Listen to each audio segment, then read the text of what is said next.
তো hey guys, তোমরা সবাই জানো আমি মুনলাইট ড্রামাটি এক্সপ্লেন করছি। গত পার্টি আমরা দেখেছিলাম রাউন্ড শত কষ্ট করেও কিনা প্রাসাদ থেকে বাইরে যেতে পারেনি, কারণ মিয়ন তাকে সবগুলো পরীক্ষাতেই পাশ করে দিয়েছিল, যার কারণে রাউন্ড এখন রাজপ্রাসাদের দাস হয়ে গিয়েছে আর তাকে এখানেই থেকে কাজ করতে হবে। রাউন্ডকে এখানে রাজার দ্বিতীয় বিবি সুকুইয়ের মেয়ের দাস হিসাবে নিযুক্ত করা হয়, মানে রাজার ছোট্ট মেয়েটির খেয়াল এখন শুধুমাত্র রাউন্ড রাখবে। অন্যদিকে রাজা সিদ্ধান্ত নেয় সে মহলে একটি ইভেন্ট করবে, যেখানে সে বড় বড় মিনিস্টারদের আমন্ত্রণ জানাবে। এইদিকে রাউন্ড লাইব্রেরিতে যায় সুকুইয়ের মেয়ের জন্য কিছু বুক খোঁজার জন্য। দেখা যায় তখন মিয়ন তার রয়্যাল ড্রেসে রাউন্ডের সামনে চলে আসে, আর রাউন্ড এই প্রথম মিয়নকে তার আসল পরিচয় দেখতে পায়, যেটা দেখে রাউন্ড তো অবাক হয়ে যায়। এখানে মিয়ন রাউন্ডকে বলে সে শুরু থেকেই চাইছিল রাউন্ডকে এই কথাটা বলার জন্য, কিন্তু তাদের দুইজনের মধ্যে ঝগড়ার কারণে সে এই কথাটা বলতে পারেনি। যেহেতু তারা দুইজন একে অপরকে খুব ভালোভাবে জানে, তাই এখন থেকে রাউন্ড শুধুমাত্র মিয়নের কাজ করবে। এখানে মিয়ন আরও বলে এখন থেকে তারা আর ঝগড়া করবে না, ভালো বন্ধুর মতো থাকার চেষ্টা করবে। রাউন্ড বলে ঠিক আছে। তারপর দেখা যায় ওয়ান রাউন্ডকে বলে তারা দুইজন এখন বাজারে যাবে ইভেন্টের জিনিসপত্র আনার জন্য। রাউন্ডও রাজি হয়ে যায়। এইদিকে মিয়ন রাজপ্রাসাদে ওই ইভেন্টের জন্য সকল দায়িত্ব সে তার নিজের কাঁধে নিয়ে নেয়। সিদ্ধান্ত নেয় সে ইভেন্টের সব কিছু নিজেই পরিচালনা করবে, আর এই জন্য সে রাউন্ডকে বলে রাউন্ড যেন তাকে সাহায্য করে। রাউন্ডও রাজি হয়ে যায়। দেখা যায় তারা দুইজন রাত জেগে কাজ করে। কাজ করার এক পর্যায়ে রাউন্ড এখানে ঘুমিয়ে পড়ে। মিয়ন এটা দেখে রাউন্ডকে তার বিছানার মধ্যে শুইয়ে দেয়। রায়ন তো ঘুমিয়ে পড়েছিল, তাই মিয়ন সারা রাত জেগে বাকি কাজগুলো সম্পূর্ণ করে। আস্তে আস্তে দেখা যায় ইভেন্টের দিনটা চলে আসে, কিন্তু ইভেন্টের মধ্যে একটা সমস্যা দেখা দেয়। যেহেতু মিয়ন এই ইভেন্টের দায়িত্ব ছিল, তাই সে নাইট শোয়ের জন্য একটি নাইট ডান্সারকে আমন্ত্রণ করেছিল, কিন্তু রাজার তৃতীয় বিবি কুইট কিম ওই নাইট ডান্সারকে ভয় দেখিয়ে ওখান থেকে ভাগিয়ে দেয়, যার কারণে মিয়ন ওই নাইট ডান্সারকে আর খুঁজে পায় না। এমনকি সে নতুন করে আর কাউকেই পাচ্ছিল না, যার কারণে সে অনেক বেশি চিন্তায় পড়ে যায়। এই কথাটা আবার রাউন্ড জেনে যায়। রাউন্ডও চিন্তা করতে থাকে এখন সে কি করবে। ওয়ান যখন এই কথাটা জানতে পারে, সে তখন বুঝে যায় যে তার জ্ঞান প্রায় ওই নাইট ডান্সারকে এখান থেকে ভাগিয়ে দিয়েছে। দেখা যায় এদিকে রাউন্ড চিন্তা করে যে সে নিজেই তো একটি মেয়ে। সে তখন সুন্দর করে সেজে ওই ইভেন্টের মধ্যে চলে যায় আর সুন্দর করে তার পারফরমেন্স করে। সকল মিনিস্টাররা তার পারফরমেন্স দেখে অনেক বেশি খুশি হচ্ছিল, কিন্তু এখানে মিয়ন কিন্তু তাকে সন্দেহ করতে শুরু করে।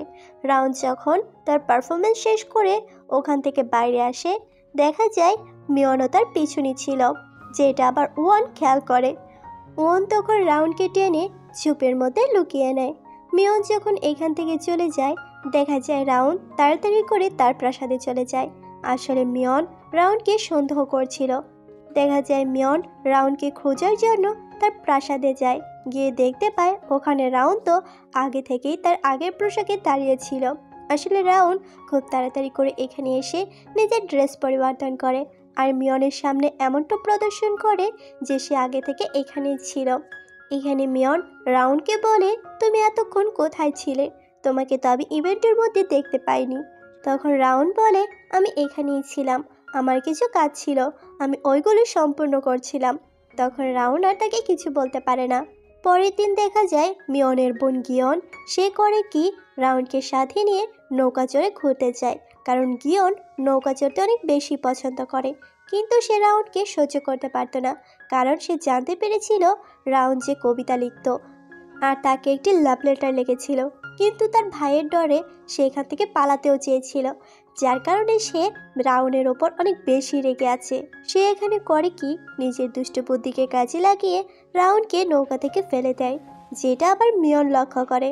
কিন্তু মিয়ন এখানে রাউন্ডকে বাঁচিয়ে নেয়। দেখা যায় গিয়নের মা কুইট কিম সে রাজার কাছে নালিশ করে দেয় যে রাউন্ড তার মেয়েকে মারতে চেয়েছিল। রাজা তখন রাউন্ডকে শাস্তি দেয় একটি নির্জন প্রাসাদে, যেখানে কেউ যেত না। দেখা যায় রাউন যখন রাত্রেবেলা ঘুমাচ্ছিল, ঘুমের মধ্যে সে অদ্ভুত অনেক স্বপ্ন দেখে যে ছোটবেলায় সে তার মায়ের সাথে একটি মেলায় গিয়েছিল। ওই দিন রাজার কিছু সৈনিকরা তাদের পিছু করছিল। তখন তার মা তাকে বলেছিল, তুমি এখান থেকে পালিয়ে যাও। দেখা যায় তার মা তখন রাজার ওই সৈনিকদের সামনে ধরা দেয় একলা একলা। ওই দিনের পর থেকে রাউন আর কোনোদিনও তার মাকে দেখতে পায়নি। রাউন ঘুমের মধ্যে এই সব কিছু বিড়বিড় করে বলছিল, যেটা আবার মিয়ন শুনে ফেলে। পরের দিন সকাল হতে রাউন যখন মিয়নের সাথে দেখা করতে যায়, মিয়ন প্রথমেই রাউনকে একটা মেডিসিন খেতে দেয় আর তাকে বলে সে যেন বিশ্রাম নেয়। এখানে রাউন তো বুঝতেই পারে না মিয়ন তাকে কিসের মেডিসিন দিল আর বিশ্রাম করতে কেনই বা বলল। দেখা যায় মিয়নের এক বিশ্বস্ত কর্মচারী যার নাম জিন, সে রাউনকে বলে, তোমাকে আজকে মালিক একদিনের জন্য ছুটি দিয়েছে, তুমি আজকে ঘোরাঘুরি করতে পারো। যেটা শুনে তো রাউন অনেক বেশি খুশি হয়। এইটা আবার বাইরে থেকে ওয়ান শুনে ফেলে। ওয়ানের তখন মনে পড়ে আজকে বাজারের মধ্যে একটা মেলা বসবে। সে তখন রাউনকে নিয়ে ওই মেলার মধ্যে ঘুরতে যাবে। দেখা যায় রাউন সত্যি সত্যি ওই মেলার মধ্যে ঘুরতে গিয়েছে আর ওখানে মিয়নের সাথে তার দেখা হয়ে যায়। মিয়ন তো ইচ্ছে করে গিয়েছিল রাউনের সাথে দেখা করার জন্য। তারা দুইজন এখানে অনেক বেশি মজা করে। দেখা যায় ওয়ান যখন রাউনকে ডাকে আর বলে রাউন কি তার সাথে ঘুরতে যাবে। রাউন তো যেতে চায়, কিন্তু মিয়ন রাউনের হাত ধরে রাখে, তাকে যেতে দেয় না। তখনই কিছু মেয়ে এসে রাউন আর ওয়ানকে বলে তারা তাদের সাথে ঘুরতে যেতে পারে, কিন্তু ওয়ান যেতে চাইছিল না। দেখা যায় এখানে রাউন সে করে কি ওই মেয়েদের বলে সে যেতে রাজি আছে, যেটা শুনে মিয়নের রাগ উঠে যায়। সে তখন এখান থেকে চলে যায়। অন্যদিকে দেখা যায় রাজপ্রাসাদের এক কর্মচারী জেনে ফেলেছিল যে রাউন একজন মেয়ে, কারণ ওই দিন ইভেন্টে রাউন যখন নাচছিল সে তখন খেয়াল করে দেখেছিল রাউন আবার ছেলে সেজে উঠেছে। আর ওই দিন ওই ইভেন্টের মধ্যে একজন চাইনিজ মিনিস্টার রাউনকে পছন্দ করে নিয়েছিল, সে রাউনের সাথে থাকতে চায়। তাই ওই দাসকে বলেছিল রাউনকে যেভাবেই হোক তার কাছে যেন নিয়ে আসে। দেখা যায় তেমনটাই হয়। ওই দাস করে কি রাউনকে বুঝিয়ে সুঝিয়ে ওই মিনিস্টারের রুমে নিয়ে যাচ্ছিল। রাউন বুদ্ধি করে এই কথাটা মিয়নকে বলে এসেছিল যে সে ওই চাইনিজ মিনিস্টারের রুমে যাচ্ছে। মিয়ন যেন একটু পরে এসে খোঁজ নেয়। দেখা যায় রাউন যখন মিনিস্টারের রুমে আসে, মিনিস্টার তার সাথে খুব খারাপ ব্যবহার করতে থাকে। আর তখনই ওখানে মিয়ন চলে আসে আর মিয়ন রাউনকে সেভ করে নেয় আর সবার সামনে দিয়ে এখান থেকে রাউনকে বাইরে নিয়ে যায়। এই কথাটা তৎক্ষণাৎ রাজার কানে চলে যায় যে প্রিন্স কিনা সাধারণ একটি দাসের জন্য চাইনিজ মিনিস্টারের উপর হাত তুলেছে। রাজা তো ভীষণই রেগে যায়। রাজা রেগে গিয়ে এখানে রাউনকে জেলের মধ্যে বন্দি করে দেয়। ওয়ান যখন এই কথাটা জানতে পারে সে তখন ওই দাস মাওকে হুমকি দেয়, বলে রাউনের এই সত্য ঘটনা যদি সে অন্য কাউকে বলে তাহলে সে তাকে জানে মেরে ফেলবে। যেটা শুনে ওই দাস মাওয়া ভীষণই ভয় পেয়ে যায়, সে এখান থেকে পালিয়ে যায়। অন্যদিকে মিয়ন রাজার সাথে কথা বলে কিছুতেই সে রাউনকে বাইরে বের করতে পারে না। দেখা যায় মিয়ন এখানে রেখে গিয়ে রাউনের সাথে দেখা করতে যায় এবং জেলের সাথে বসে তারা দুইজন একসাথে সময় কাটায়। পরের দিন সকাল হতে ওই চাইনিজ মিনিস্টার রাজার কাছে আবদার করে সে রাউনকে নিজের সাথে নিয়ে যাবে। রাজাও রাজি হয়ে যায়। এখানে মিয়ন কিছুতেই আটকাতে পারে না রাউনকে।